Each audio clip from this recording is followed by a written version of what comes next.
Welcome to the In My Opinion show with Ronald, Barrington, Robinson, and friends, seen on the internet worldwide. I want to introduce my very talented co-host, Ms. Jackie Williams. Hello, everyone. And Mr. Henry Hatter. Hi, Ron. Let's talk about Black history. This is February, and for this year, it's 29 days instead of 28. The celebration of Black History Month has been important to appreciating and recognizing the crucial roles African Americans have played in our history. This year's theme, African Americans and the Vote.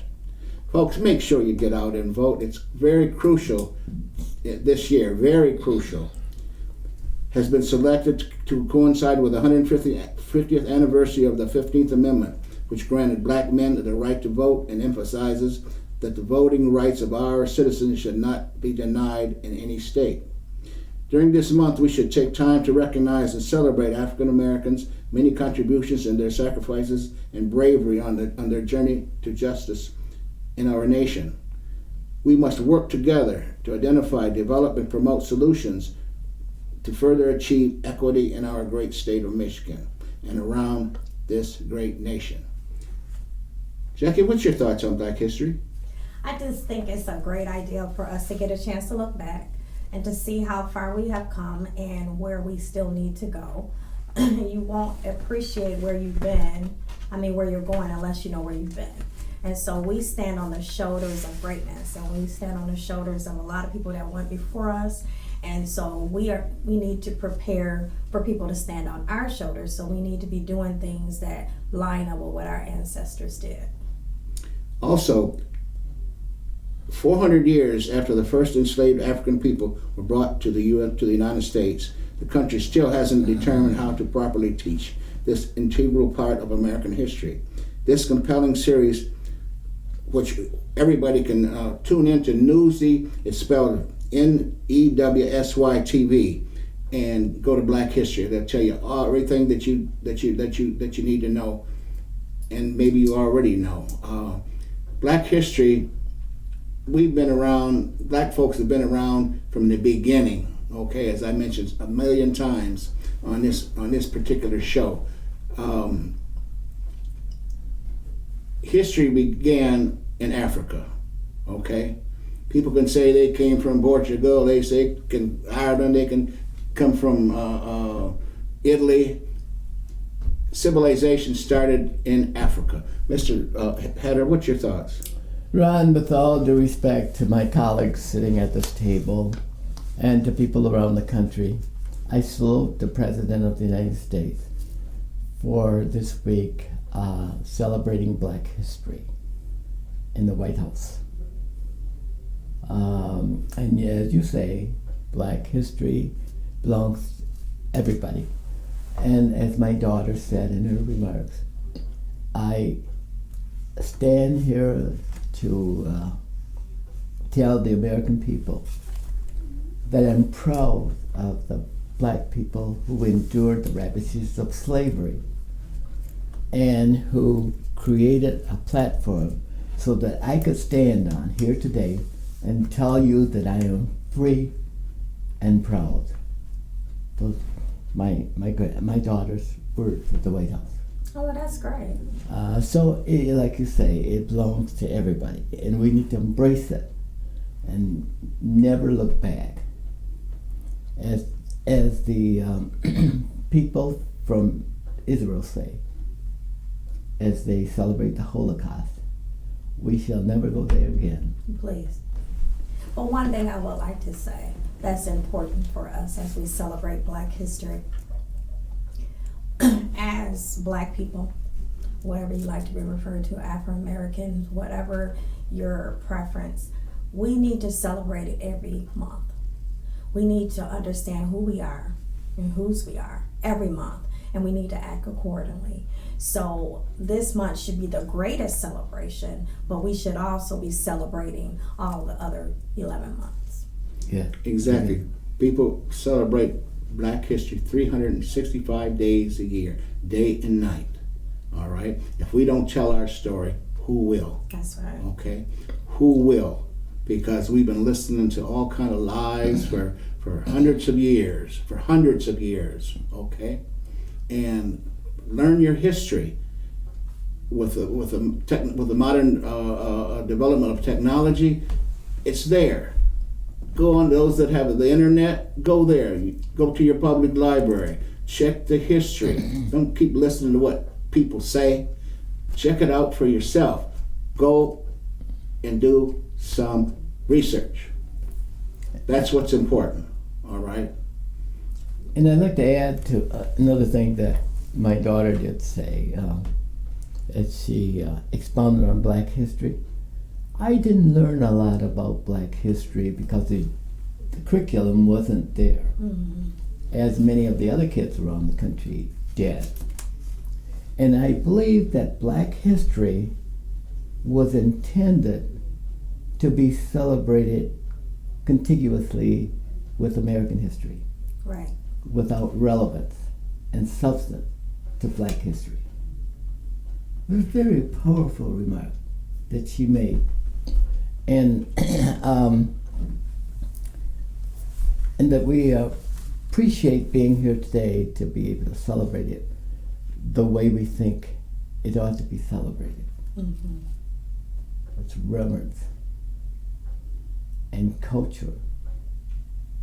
I think that those were, and I haven't looked at all of the remarks coming in from around the country, but they were very powerful and very moving, and that makes a lot of sense, and that's really good and that's powerful because it speaks to not just Black History program, but it speaks to life, because as we move forward to the paradigm shift, as you have taught me, the browning of America, we need to see the browning of America in stores.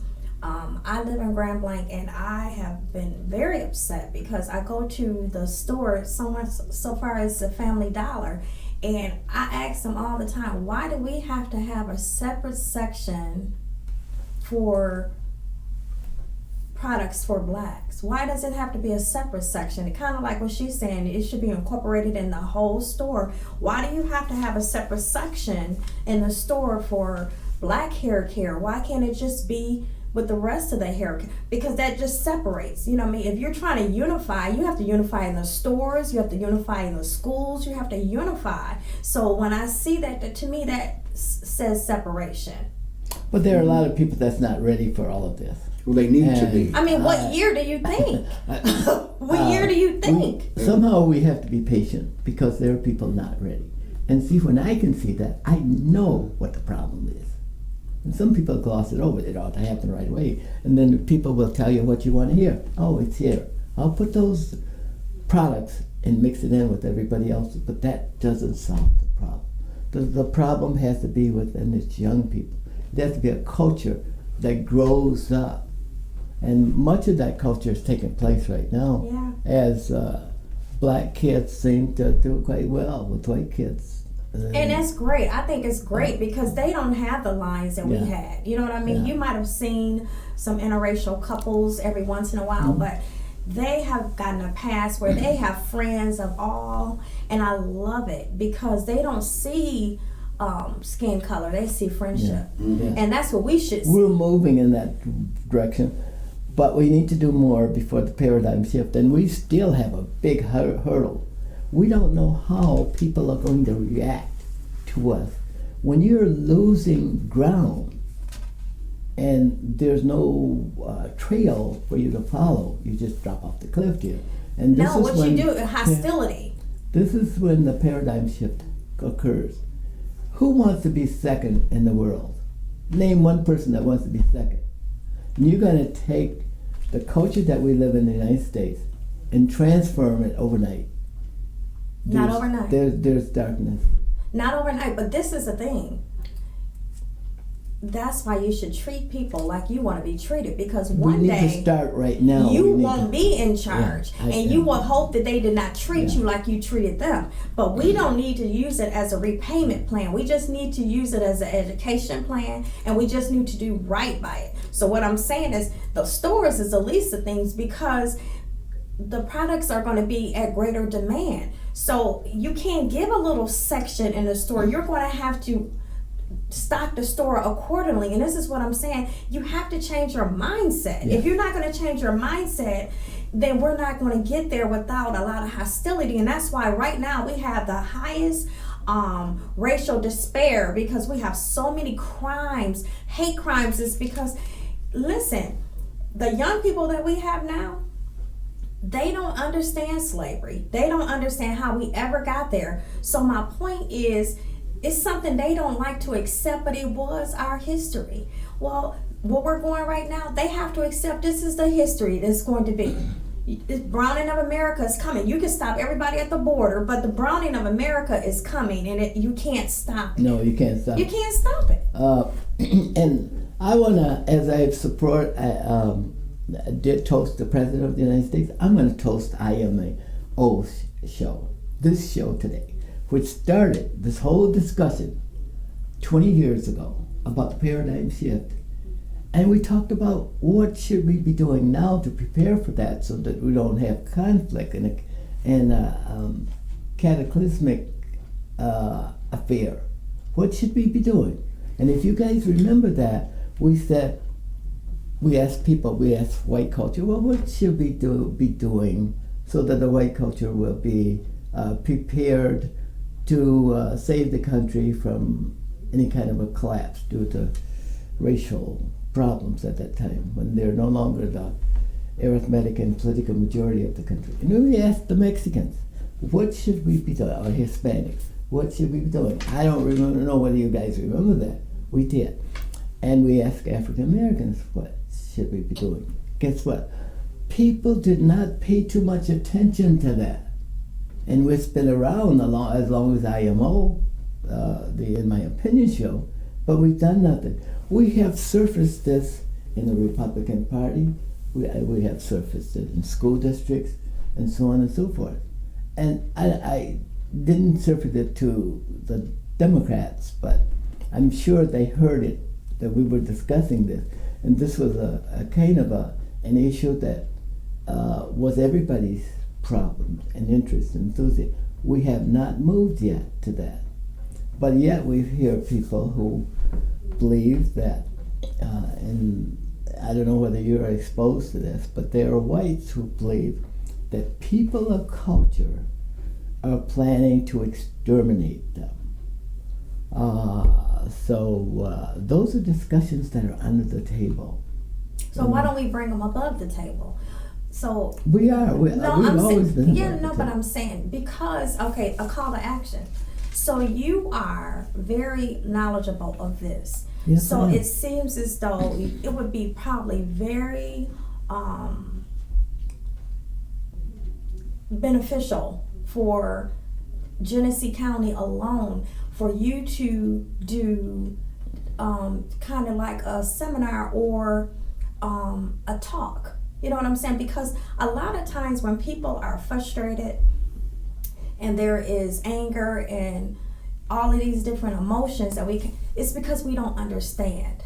And it seems like you have a good grasp of what's really But going it's on. the show that does. The show can claim this. No, but I'm saying maybe you need to go outside of these walls and you need to go into some of the schools and talk to some of the parents, talk to some of the children, explain to them what their charge is. See, that's where we have dropped the ball, because we had like Martin Luther King that was leading the marches and all of that stuff, but a lot of us have dropped the mantle of what our charge is. Our charge is to prepare our people coming behind us. So I'm saying to you, because you have such a good grasp of information and knowledge on this subject, I'm thinking maybe you should go out and one person by himself won't stop anything. I'm not asking you to stop. I'm saying educate. That's what you can do. You can go and have a conversation, because the browning of America, how do you feel? How does it make you feel? You can go to my college. You can go to some of the churches. That way you're educating, and then that information will pass. Instead of wrong information passing, good information will be out there to kind of set off some of the negative, because it's not a chance for you to have 1 million kids. It's not going to stop the browning of America. If everybody had a baby today, it's not going to stop the browning of America. But this is what we can do to prepare for the browning of America, is what I'm saying. Yeah, that's where we want to get to, and I hope that we will continue to have these kind of discussions. And like this discussion today, this is probably more substantive than anything we've said in the past. Just the fact that we're exchanging here, we're talking about Black history at this time, and what it means. We got it from both sides now. And people will probably take a different look at it.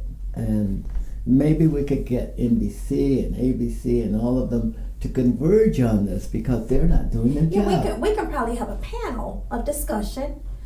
We can have a panel of discussion, and we can have every representative there. So that means we can have Hispanics there, we can have whites there, we can have blacks there, and then we can have a historian there, so they can kind of tell the story. And then we would have information, and also we can start a conversation with a plan.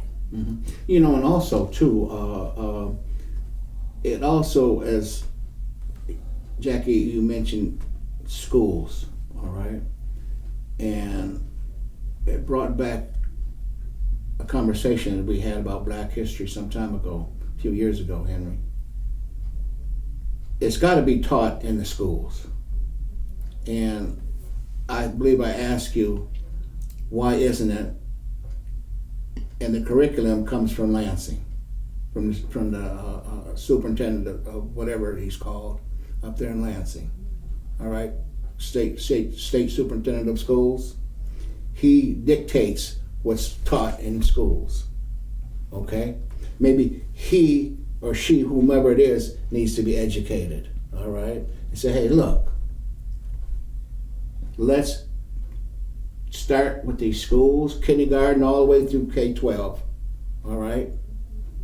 Because a lot of these kids don't know anything. I think that would give them hope. Black kids or white kids or brown kids or Native Americans, you know what I mean? But ironically, that's presented, and we don't see it. Presented where? It's presented in the schools today. Kids, they study Black history, but all they know about is Martin Luther King and Rosa Parks. But they don't. Somehow it has to come within the individual. The pride of themselves. But I'm saying, I think it needs to be tied to the browning of America. Yeah. Because when you show somebody the big picture, you also have to show them the individual responsibility. So this is the big picture. Browning of America means that you're going to be able to hold positions you've never held before. Are you ready? This is what you need to do to prepare for the browning of America. That's what I'm talking about. Tie it in with Black history, but also give the responsibilities. You guys have to educate yourselves and be ready to take this position. I mean, so are you ready? So this is what you should be doing. You should be making sure you're making the grades that you need to make. Make sure you understand you need to have a goal. You need to have, you need to be taking care of what you need to take care of so that you can get in your position. So that's what I'm saying. Tie it in with Black history. Because when people hear Black history, they're thinking this is stuff that probably is in the past. But this is something to look forward to in the future, that America is browning. And so you no longer will be the minority. You will be the majority. But that's kind of difficult to understand. There are a lot of people who have the same colors we do, but don't ascribe to being part of us. Well, we're not talking about that. They're called people of color. That's the danger. And if you take a look at Black kids in the classroom, they're ashamed to be associated with a slave. But yet my daughter said, well, I'm proud of the people who may have been my grandparents. Yeah. There was no gap there. Right. They said, those are the people who built the platform for me to stand on so I can stand here today and tell the American people I'm free and proud. But why are these kids ashamed to be Black? I don't know. Not ashamed to be Black. I think ashamed to be associated with slavery because it's demeaning. Because they don't understand the full story. We didn't have a choice in the matter. And this is what I'm saying. It's not being taught correctly, because I know some people said that putting slavery information in books was just very depressing. I said, well, imagine the people that went through it. I'm sorry, it's depressing for you to hear. I think we're touching up on something there, that may make some sense. Yeah. But you have to have this self-esteem. Exactly. You know what self-esteem? People used to say, well, self-esteem was taken away by boys or by people of color and stuff like that. No, it isn't. It has to be within you. It has to grow from in you, from whatever your parents teach you, your genes, and your whole person. Right. That, and we don't see that. People need to be it's okay to be black. It's okay to be brown. It's okay to be white. It's okay to be whoever, whatever color you whatever are. it is, own it. Own it. Yeah, you got to own that. And Jackie, you went to, I believe, a historical black college and university. All right. When it came around to Black History Month, pretty much what went on? Well, we celebrated all the time because I was in Montgomery, and I had never experienced the water fountains. They're still there. Did you know that? Yeah. The water fountains are still there. I marched with Claretta and Jesse, and we had speakers like Dick Gregory, very knowledgeable man. We had speakers like that throughout the year. So it was like a catch up because I had never been exposed to so much history. We went over the bridge. I had never, I mean, you hear it in the history books, but you never, get a chance to experience and walking over that bridge. That's the kind of stuff we did in Montgomery. So it brought alive the Black history facts that you hear about. Tuskegee, I was right up the street from Tuskegee, got a chance to go there and see the plains, that kind of stuff. So it was alive. So maybe that's what we have to do, take some of our young people back and let them see. But we don't want to evolve this stuff all of a sudden to berate other cultures. No. We want to rise. It's got to be a platform on which we all rise. But we have to understand it. Yeah. See, this is a problem. A lot of time, anger comes from when we don't understand and we're frustrated with. But when you kind of answer the questions, and we need to just deal with it, have a conversation about slavery, because you say it's gone, but yet Rush Limbaugh made a comment the other day. He likened slavery to, it was something he likened it, because there was a chance he was saying the economy was so good. Well, you can't say that kind of ignorant stuff, because that's where the frustration comes from. Yeah, of course you did really well during slavery because you didn't pay for labor. That's nothing to be celebrated, not on the backs of my ancestors. But it's too different. We can't commingle the platforms there. No, but I'm explaining. We have today. to educate that it's not okay to say that kind of stuff, because those wounds are not completely healed. Yeah, that's the problem. Those wounds are not completely healed. So when you say that kind of stuff, that's real, unsensitive, and it hurts people's feelings, and you have to be careful. But does it hurt your feelings? That you said, yes, that hurts my feelings. It does not hurt my feelings. Not hurt my feelings to the point that it's just the ignorance. It's just at what point do you stop saying stuff like that? Because it's not okay for you to brag about how much your crops and stuff made. Of course they did, because we were served scraps. My ancestor was served scraps so that you didn't pay for labor, and then most of my family members were sold if they were good workers. So we don't even know who we're kin to. Yeah. It's a lot to go to that.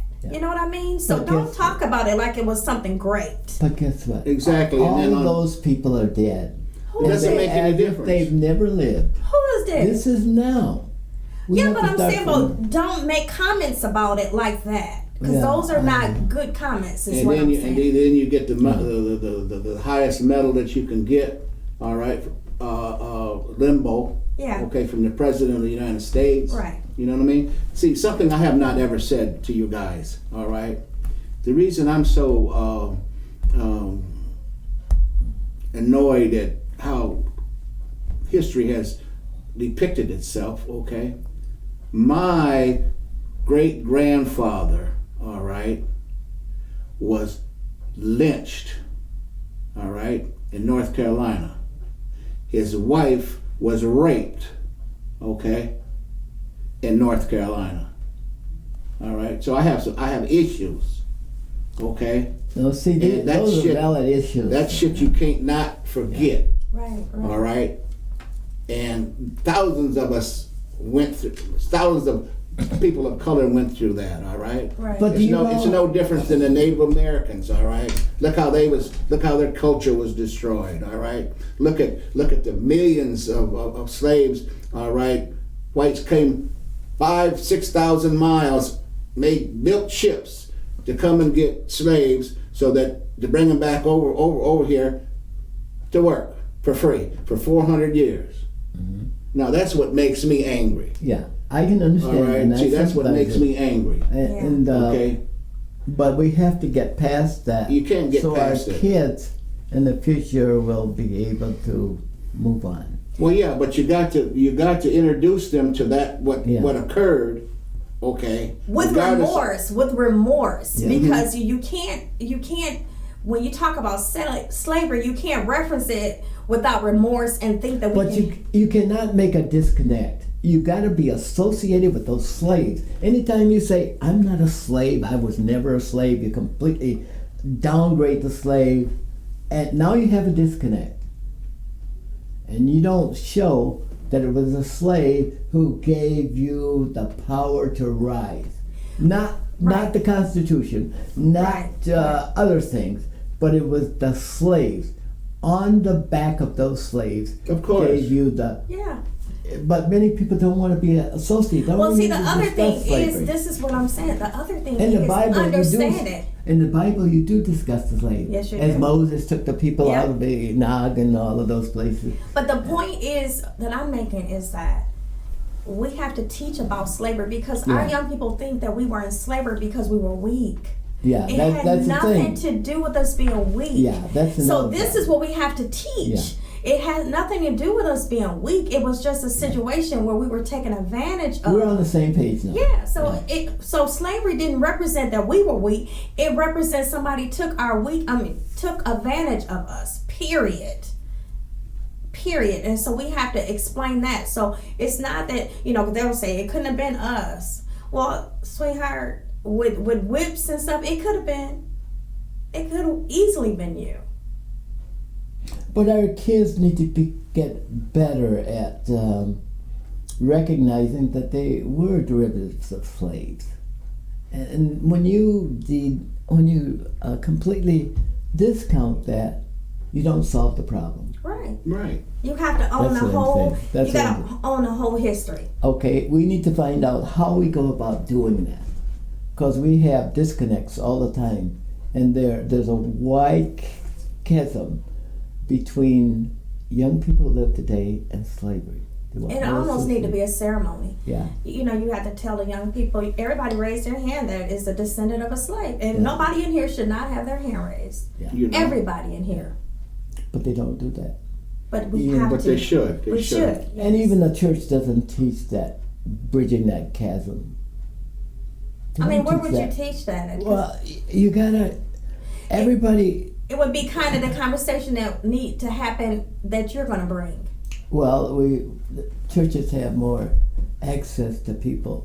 But I'm Yeah. saying they have access to people that come and speak like yourself. Well, I still think that the churches and public policy areas, you got to get the kids. It's all about the kids. If you can change the mindset Oh, of yeah. the kids, You can you get- would change this Yeah. culture. Exactly. I totally agree. I You totally start agree. that at a young age. Yeah. At a young age. Because if you watch them, they don't. Until we teach our kids how to be discriminate. I mean, to be just to treat somebody different. They don't know. Little kids will automatically play with little kids until they watch us do something out of order. Until they hear us say some stuff that should not been said at home. That's when we build. That's when they get that. Well, I can't play with them, or they're not the same. Because it's what's taught in the home. See, what's taught in the home will come outside. With that, we've got to bring the In My Opinion shows to a close. Well, we were getting started. But this is Ronald, Barrington, Robinson, and friends saying until next time, stay focused.